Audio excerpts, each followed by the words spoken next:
Listo. Ok. Muy buenos días. Saludar a toda nuestra teleaudiencia. Esta es Conflicto Cognitivo Enclaustrado. Es el boletín de la Asociación Educativa Huaymacu. El día de hoy vamos a conversar con el autor de este libro, que es 50 políticas educativas, el diseño curricular, docente principal de la Universidad de La Cantuta, doctor Luis Cifuentes de la Cruz. Doctor, un saludo inmenso. Agradecerle por la entrevista. De igual manera, Renato, un abrazo a la distancia. Maestro, uno revisa su texto y denota que los cambios curriculares en el Perú han respondido normalmente a cambios políticos, a visiones de país que cada gobierno tenía. Pero esta pandemia que hoy vivimos nos plantea un nuevo reto. ¿Usted cree que el currículum actual que plantea el gobierno antes de la pandemia todavía va a seguir vigente? ¿Va a haber la necesidad de hacer algunos cambios curriculares? Bueno, el currículum vigente está eminentemente hecho para un régimen presencial obligatorio, un régimen normal, un régimen, digamos, que muy estable en cuanto a la asistencia de los alumnos, y el ministerio necesariamente va a tener que modificar el currículo, el plan de estudios, porque las asignaturas, los propósitos y las competencias que están formuladas no pueden desarrollarse plenamente en un ámbito a distancia como la emergencia nos ha obligado a establecer. Entonces se tiene que hacer un currículo de emergencia. Lo que pasa es que no ha habido tiempo. El mismo ministerio no ha tenido tiempo y en realidad no quisiera utilizar la palabra está improvisando, ¿no? Porque están haciendo lo que pueden, pero no, definitivamente no, el currículum no está preparado, no sirve para un escenario así. Se tiene que hacer una simplificación dada la emergencia que vivimos, ¿no? Curricularmente hablando, ¿usted cree que es posible hablar de una educación a distancia? O sea, dar el salto a una educación digital, virtual, ¿o es que el rol docente sigue siendo todavía preponderante? Y la fase presencial, digamos, ¿no? Bueno, la educación a distancia es un complemento para los regímenes regulares de educación, ¿no? Tanto a nivel escolar como a nivel de la educación superior, que es otro problema, ¿no? Que al final de repente hablamos un poquito. Pero los sistemas a distancia se dan en muchos lugares del mundo, pero como un complemento, ¿no? En esto. Ahora, nosotros no estamos preparados para ello por una razón, que es la que fundamentalmente sufre Iquitos, ¿no? Que es la capacidad de la red de Internet, el ancho de banda, la velocidad que tenga, y no se puede establecer criterios sólidos para decir todo lo vamos a dar por la red. Uno es la capacidad limitada.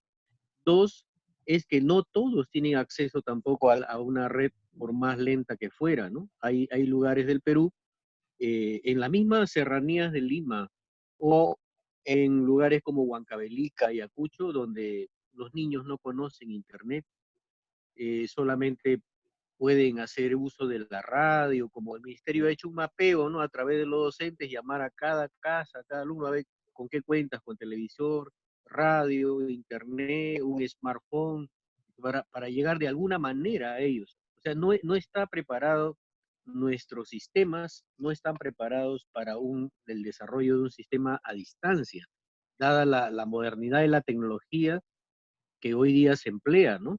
Por ejemplo, Ahora, este mecanismo.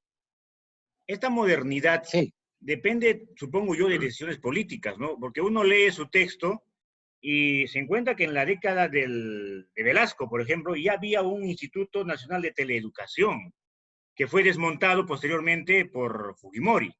Entonces, digamos, había en algún momento un interés por experimentar con esto de la teleeducación y al final se deja desmontado y cuando nos agarra la necesidad de la virtualidad, nos encontramos con nada, ¿no? Entonces, ¿cómo cree usted que se está llevando adelante esta educación vía aprendemos en casa, a la luz de la historia? Efectivamente, ¿no? Yo recuerdo porque yo, cuando era estudiante en San Marcos, hubo un profesor que nos llevó a hacer una práctica al Ministerio de Educación, que en esa época quedaba en en el parque universitario. Nos llevó al piso 22, si no me equivoco, el último piso. Ahí funcionaba el INTE, el Instituto Nacional de Teleeducación. Y como el profesor tenía sus contactos, entramos y en realidad todo el piso era como una especie de sala de grabación, era como un set de televisión. Entonces habían cámaras, habían personas que operaban, habían cabinas, micrófonos por todas partes. Entonces ahí se hacían programas teleeducativos que tenían el nombre, por ejemplo, de Títere Tambo, que era un programa muy bonito que lo transmitía el Canal 7 de títeres y tocaban temas educativos, temas culturales a través del lenguaje de títeres eso causaba mucha atención en los niños y era un complemento de la educación normal que acá en Lima se daba, pero para provincias era fabuloso, ¿no? Porque te daban diversos mensajes. Otro programa era La Casa de Cartón, ¿no? Que también existía, y había un sistema a distancia destinado a llevar la educación a lugares menos favorecidos. Entonces, pero, porque el Estado había planificado una parte de la educación para los de menos acceso, ¿no? Zonas rurales y otros. Pero, como tú bien has dicho, cuando cambian las políticas, se eliminan programas, se eliminan diversas situaciones y se coloca otra que, bueno, que el gobierno de turno piensa que es lo mejor o considera que el anterior programa no sirve para nada, ¿no? En este caso, el gobierno de Fujimori en la década de los 90 eliminó estos programas, el INTE también eliminó este centro de investigación que era el INIDE, el Instituto Nacional de Investigación y Desarrollo de la Educación, que quedaba en San Borja, eliminó varios programas que ya venían trabajando y nos hemos quedado pues con la teleeducación en un proyecto de la reforma educativa, pero que quedó ahí inconcluso y se eliminó bruscamente, ¿no? Hoy día no hemos tenido nada absolutamente y lo que tenemos hoy día es que el Ministerio de Educación ha improvisado y he visto que están utilizando videos de Plaza Sésamo y otras cosas para llevar a los niños, ¿no? E inclusive muchos de los que explican en las clases por el Canal 7 no son docentes, algunas son actrices, otros son animadores, porque el docente en realidad no está preparado para estos programas, ni para llevarlos muchas veces, ni para ejecutarlos. Yo me acuerdo haber llevado un curso en la universidad llamado Teatro y Educación. Y a mí me sirvió de mucho porque siempre nos metieron eso en la cabeza, ¿no? El profesor es como un artista, tiene que prepararse, tiene que dominar el escenario. O sea, él es como el actor que está desarrollando una obra, ¿no? Y tiene que acercarse al público de determinada manera, hablar de determinada manera, poner énfasis en determinadas cosas, levantar la voz, hacer gestos. Es como un actor para captar la atención del niño, del joven, ¿no? Entonces, eso nos enseñaban y también programas de desarrollo de tipo a distancia, pero hoy ya no se hace eso, porque la Eso nos modernidad, lleva, la tecnología ha cubierto estos espacios, ¿no? y eso nos lleva a su realidad. Usted es docente universitario. ¿Cree usted que hay una brecha también en la formación del docente con la realidad de la educación que vamos a tener o que tenemos ahora? En todo caso, ¿cuáles serían los retos de la formación docente y de los docentes de cara a la realidad que nos va a plantear esta pandemia, ¿no? Bueno, en la universidad también es muy cruda y preocupante la situación, porque nos ha tocado en estos momentos, estamos trabajando en esas situaciones, ¿no? Dado que la epidemia nos ha agarrado desprevenidos y está desnudando todas nuestras falencias en el nivel universitario. Hablo de la universidad en general, ¿no? Porque San Marcos, por ejemplo, no ha podido realizar su examen de admisión desde que entró la cuarentena. La Cantuta tampoco. Nos hemos quedado sin admisión. Entonces está viendo los canales de hacerlo a distancia esta vez, en agosto creo que se ha reprogramado, para ver cómo se hace a distancia. Porque jamás habíamos pensado que un examen de admisión el alumno tiene que venir, trasladarse, estar ahí unas 3 horas invirtiendo, resolviendo, pero hoy día, si no te puedes movilizar, porque la movilización es un riesgo de contraer el virus, entonces tienes que optar por otros mecanismos. Igual, nosotros estamos muy acostumbrados a la clase presencial con los alumnos, a la explicación temática. Algunos usan el PowerPoint, otros usan video, otros no usan nada, otros simplemente una clase muy teórica, ¿no? O práctica, simplemente una clase de cálculo, de matemática, pues es muy difícil que se pueda hacer virtual. Uno también porque las redes no soportan hacer una clase pues de 2 horas explicativa o de tal, están mirando los alumnos a través de una pantalla al profesor y no todos tienen internet, inclusive los alumnos universitarios se están quejando de que ellos viven por Caraballo, el otro vive por Cajamarquilla, acá en Lima, Ujú. y donde no tienen internet. Entonces ellos dicen, ¿cómo voy a ingresar yo si yo no tengo internet en mi casa? No tengo laptop, dicen algunos universitarios. O sea que nos ha agarrado desprevenidos por parte de los alumnos, por parte del acceso, por parte de la red, porque nuestra página, supongamos que entren de los 600, 700 profesores que tenemos entre contratados y nombrados, que entren 400 a dictar su clase al mismo tiempo y que entren 5.000 de los 7.000, 8.000 alumnos que tenemos. La red colapsa, se cuelga la página como ya ha ocurrido. Entonces, no estamos preparados para hacer masivamente estos sistemas a distancia. Ni la sociedad, el Estado, ni las universidades no están preparados. Inclusive las universidades particulares que tienen una red más sólida, más cara, más potente, están haciendo turnos, están haciendo horarios para que tales promociones entren, ¿no? Porque colapsa pues cualquier red. Y un tema también ligado a ello son los mismos docentes. El docente no sabe trabajar a través de las páginas. Entonces hemos tenido problemas siempre con los profesores, especialmente pues ya, bueno, no quisiera que se tome como despectivo lo que voy a decir, ¿no? Pero profesores de más edad, los que tienen pues cercano a los 70 años, ¿no?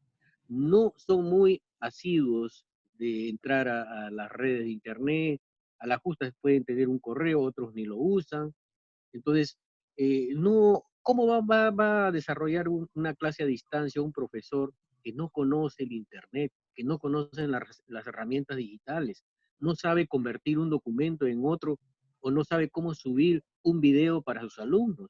Entonces, Esta brecha efectivamente la tecnológica, universidad, ¿usted cree que esta brecha tecnológica es muy determinante para el proceso educativo? En todo caso, ¿cuál es el reto a futuro?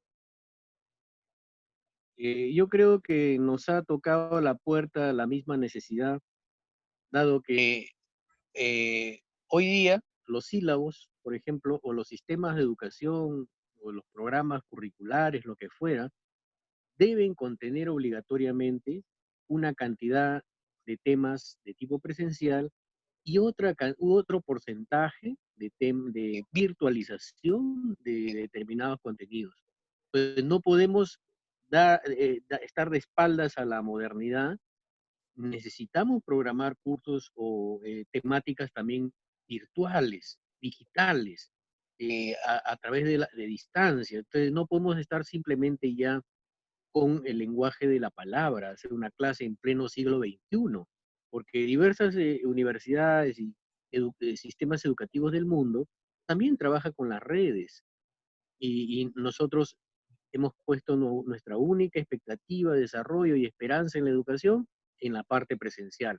Nos ha golpeado este COVID-19 y nos ha encontrado que nuestra realidad es que nuestra educación no contiene nada de virtualización, de cosas a distancia. Es por eso que se nos hace tan problemático la continuidad de la educación, ¿no? A diferencia de otras latitudes.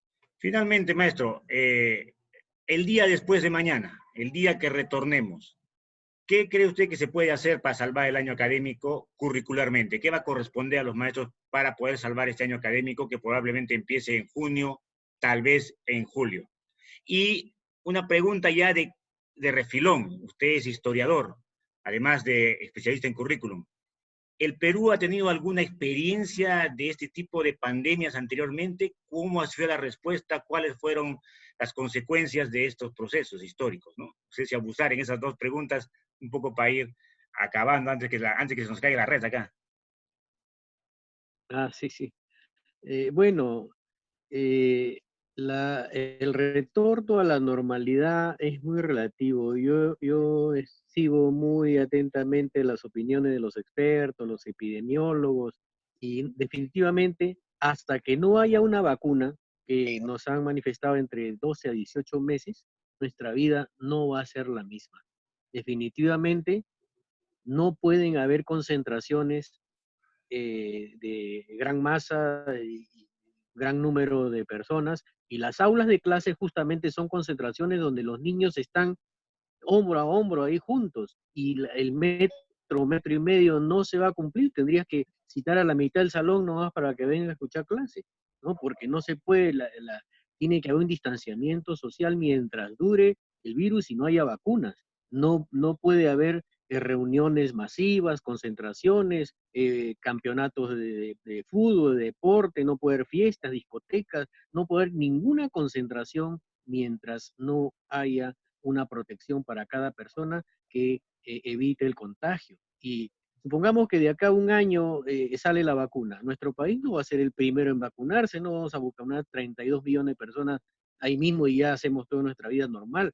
Esta cosa va a tener una gradualidad y vamos a tener que acostumbrarnos a andar con mascarillas por la calle, a los buses, yo me imagino los buses de transporte, los sistemas, imagínate que van llenos, repletos de gente, tendrán que ir a la mitad.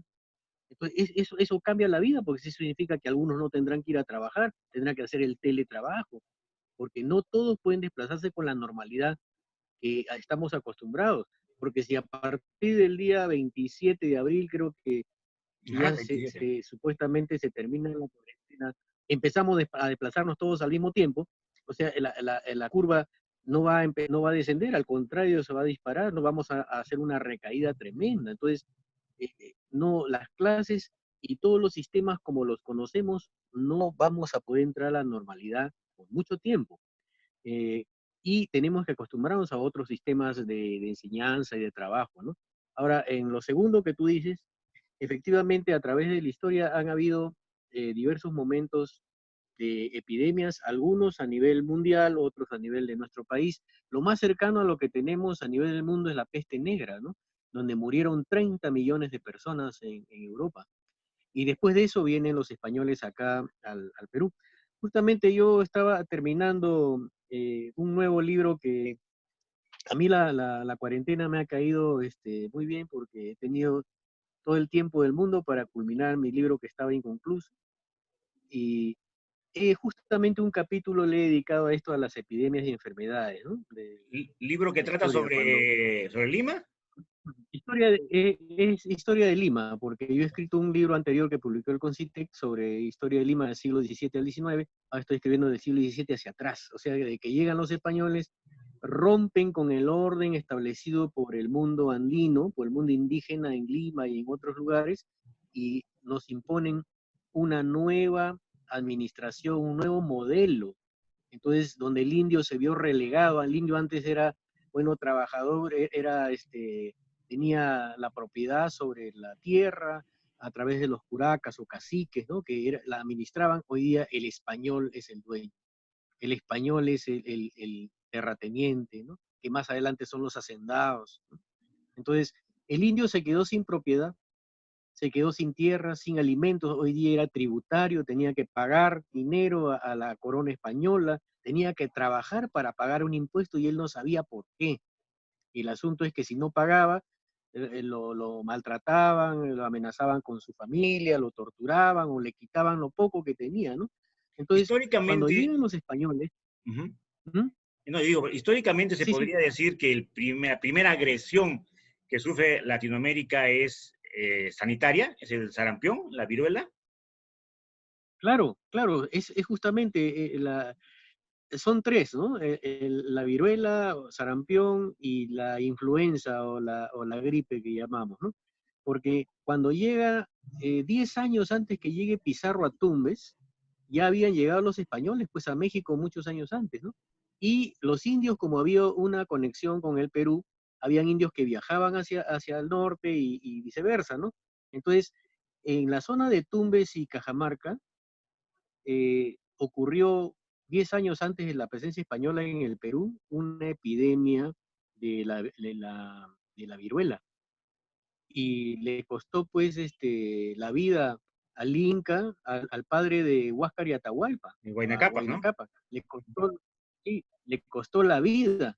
Y los documentos, las crónicas que yo he revisado justamente la semana pasada que estaba afinando este tema, porque yo había puesto ahí, bueno, ocurrieron epidemias en Lima como una nota, ¿no? Pero tuve que desarrollarle varias páginas debido al interés de hoy día, ¿no?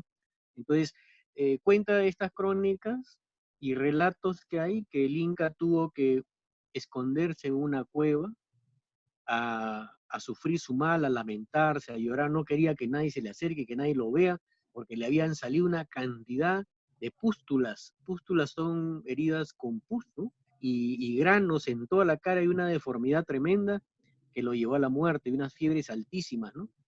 Por contagio. Y esto, él días antes se había enterado que en el Cusco habían muerto su familia, su esposa, habían muerto familiares de él por esta misma enfermedad que asoló el imperio inca 10 años antes de la presencia española.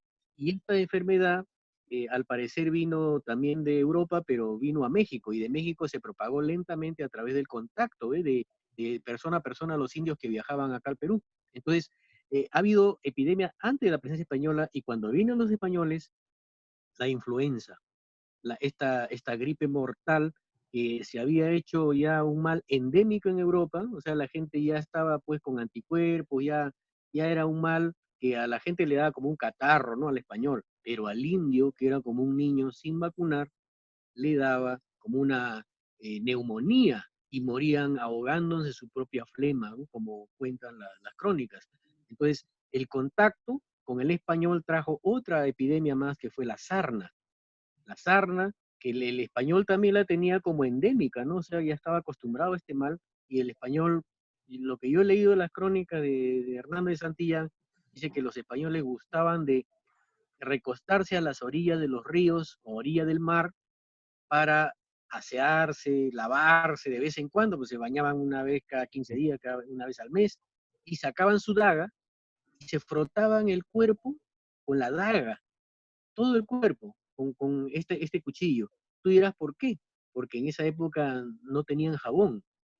Ya. Y la daga, el frotarte con el filo de la daga hacía que salga la mugre o lo que llamamos carca del cuerpo, con agua y frotándote con la daga. Esa es la manera de bañarse antiguamente.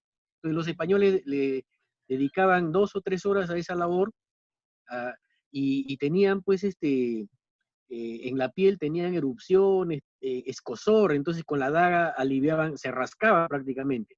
Eso era la sarna, que cuando se transmite al indio pues le da como una pandemia, una epidemia terrible que lo comenta Santillán, lo comenta también otros autores más, que como un estudioso que se llama Nathan Bactel, es un francés que tiene un libro publicado, se llama Los Vencidos. Es la visión de los derrotados en la conquista, ¿no? Y ahí él menciona que el nivel de contagio era tan grande que los indios tenían todos la cara hinchada, tenían pústulas, se le había caído el pelo, dice, se habían quedado así calvos con un poco pelo y la cabeza llena de heridas, de pústulas, desde la coronilla, dice, la parte de la cabeza, hasta la Claro. punta de los pies, llenos de llagas, y, y apestaban, dice, por un olor hediondo por la putrefacción del cuerpo, iban muriendo uno a uno, y algo que a mí me conmovió mucho de ese relato decía que no, a los indios no se les reconocía más que por la voz, porque el grado de deformación e hinchazón de la cara era tremenda y no se sabía quién era quién. Y así morían cientos y miles de indios por epidemias ocasionadas por la presencia española en el Perú. Entonces, este tema, por ejemplo, cuando yo lo explico, lo sumo al decrecimiento demográfico de la población en el siglo XVI en el Perú, ¿no? Donde la población, tú has escuchado y todos los alumnos, estudiantes escuchan pues que en el Perú había unos 12 a 13 millones de habitantes cuando llega Pizarro, Claro. pero a 1821, cuando llega San Martín, casi 300 años después, En el Perú hay 1.800.000 habitantes, contando blancos, mestizos, negros e indios. O sea, esos cuatro grupos hacen 1.800.000. ¿Y qué pasó con los 13 millones? Entonces, una de las respuestas son las plagas, las epidemias, las enfermedades. Otra es las guerras de la conquista, que asolaron miles de indios también. Otra es la obligación de trabajar en las minas para sacar la plata y el oro, el trabajo excesivo en los socavones mineros, donde se derrumbaban o morían, los sacaban a los indios muertos de adentro, ahogados por los tóxicos, y como había indios de sobra, metían más indios a trabajar. Claro. Y esa es una causa de exterminio. Y la última causa son las matanzas que hizo el español como diversión, porque los españoles iban a cada comunidad, a veces borrachos, ebrios, y hacían concursos, ¿quién mata más indios? O les cortaban el brazo, las piernas, y abusaban de las mujeres, hacían puntería con los niños. Yo tengo una crónica ahí que es de Bartolomé de las Casas, y con esto termino, que se llama Brevísima relación de la destrucción de Indias, donde Bartolomé cuenta en el caso del Perú, él dice, él dice que los españoles tenían costumbre de arrojar niños de teta, o sea, niños lactantes, niños pequeños, por los aires. Los arrojaban para hacer puntería con las flechas. O sea, los españoles hacían concursos sobre la muerte de personas, de niños en este caso. Entonces, esas y otras atrocidades fue la que diezmó a la población, pero una de las que más lo hizo también fue, como te he mencionado, fueron las enfermedades y las epidemias, todas en este caso traídas del viejo continente, ¿no? Que eran enfermedades importadas que acá no existían. Y la Tal rata, vez, por supuesto, que venía en los barcos de los españoles, las ratas, ¿no? La rata que había y empezaban a asolar con los cultivos acá, y eran plagas y epidemias, que yo he encontrado esos datos en los libros de cabildos, donde destacan que hay plaga de ratas que se están comiendo el maíz, que esto, ¿no? Y eso vinieron en los barcos españoles. claro, tal vez el reto curricular también va a ser incluir estos contenidos para poder contextualizar qué es la pandemia, ¿no? O sea, cómo entiende un niño la importancia de mantener la distancia si es que no tenemos en el currículum incluida estas partes de la historia que obviamente han sido cercenadas, ¿no? Claro, ya ha sucedido cosas así, pues ya han sucedido. Entonces, a veces la historia nos sirve para crear una memoria colectiva que no hay que perder, porque si un río se desborda y desde que yo he venido a vivir ahí hace 40 años nunca he visto un desborde, pero me dicen que ha sucedido, entonces yo no puedo quedarme a vivir al borde del río, porque ya hay un antecedente histórico. Tarde o temprano el río va a reclamar esa parte que le corresponde de su zona de acceso. Entonces, la memoria histórica sirve para justamente prevenir en caso de sismos, de inundaciones, en caso de desastres, de epidemias, cosas que ya han sucedido, nadie puede asegurar que no va a volver a suceder. Entonces, para eso nos sirve la memoria histórica que desgraciadamente no le hemos tenido en cuenta y nos hemos actuado como si nada pasara, como si tuviéramos la vida comprada, ¿no? Profesor, muchísimas gracias. Comprometerlo en todo caso para en otra oportunidad tocar exclusivamente el tema de la historia, justamente para reconstruir nuestra memoria histórica. Un agradecimiento eterno desde Iquitos. Qué gusto saludarte, Renato. Saludos a todos los amigos de Iquitos, a los alumnos seguramente que también escucharán. Un abrazo para todos y cuídense mucho. Hasta luego, muchas gracias. Chao, Renato, un abrazo.